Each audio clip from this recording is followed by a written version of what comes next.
Ümumiyyətlə dinimizdə ibadətlərin bir fiziki ibadət var, namaz kimi, oruç kimi.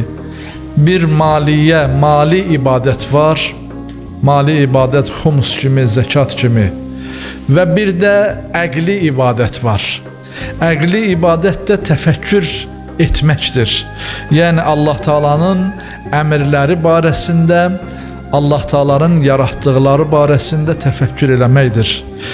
Yəni ayət və hədislərə görə insanın doğru yolu tapması üçün düşünüb bir rəyə, nəticəyə gəlməsi, təfəkkür eləməsi, yəni bu əslində bir ibadətdir, əqli ibadətdir.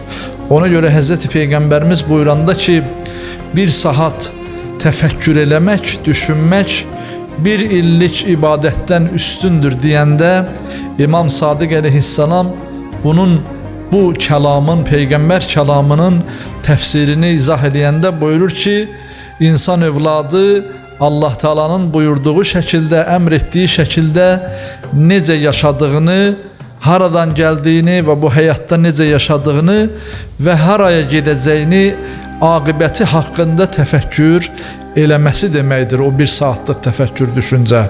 O bir saatlıq düşüncə ki, mənim aqibətim necə olacaq, sabahım necə olacaq, Allah yanında mənim dəyərim necə olacaq və mən görəsən Allah Taala'nın məni təyinatı üzrə bu dünyaya gətirdiyi, xəlq etdiyi şəkildə mi yaşayıram, yoxsa öz nəfsimə uyaraq yaşayıram, öz bildiyim kimi yaşayıram deyə düşünməsi, bu və bu kimi məsələlərdə Quran barəsində düşünməsi, Allah Taala'nın ayətləri barəsində düşünməsi, Həzrəti Peyğəmbərimizin kəlamları ətrafında düşünməsi, Allah Taala'nın gözəl isimləri, Əsmaül Hüsnaları, yəni sifətləri barəsində düşünməsi bu ibadətdir, əqli ibadətdir.